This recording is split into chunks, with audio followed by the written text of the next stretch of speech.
ഏറ്റവും വൃത്തികെട്ട സ്വഭാവം എന്ന് ഞാൻ പറയുന്നത് സ്മോക്കിംഗ് ആണ്. അൺബിലീവബിൾ. ഇപ്പോൾ രാത്രി ഹാർട്ട് അറ്റാക്ക് ആയിട്ട് വരുന്ന ഒരുപാട് പേരുണ്ട്. അതിൽ 100 പേര് ഹാർട്ട് അറ്റാക്ക് ആയിട്ട് വന്നിട്ടുണ്ടെങ്കിൽ അതിൽ 90 പേര് സ്മോക്കേഴ്സ് ആയിരിക്കും. അവരാണ് രാത്രി ഞങ്ങളെ ശല്യപ്പെടുത്തുന്നത് മാക്സിമം.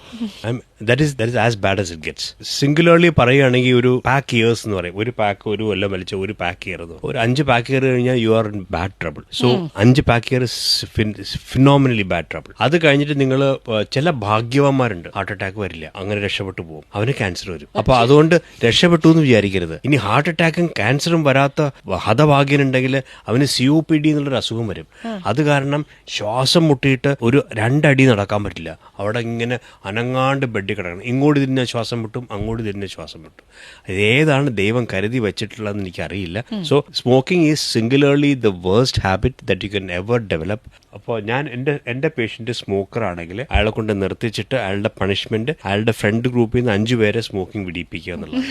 അത്ര ബാഡ് ആയിട്ടുള്ള ഒരു single. So I hate smokers and I keep telling them, please don't do it, because this is singularly എവിടെയൊക്കെ പ്രശ്നം ഉണ്ടാക്കണമെന്ന് നിങ്ങൾക്ക് അറിയില്ല. ബ്രെയിനിൽ സ്ട്രോക്ക് ഉണ്ടാക്കും, കണ്ണ് പോവും, ഹാർട്ട് അറ്റാക്ക് ഉണ്ടാക്കും, സെക്ഷുവൽ ഡ്രൈവ് പോവും, കിഡ്നി പോവും, എല്ലാം പോവും. പിന്നെ ഇതിനെ വലിച്ചു കയറ്റണേ.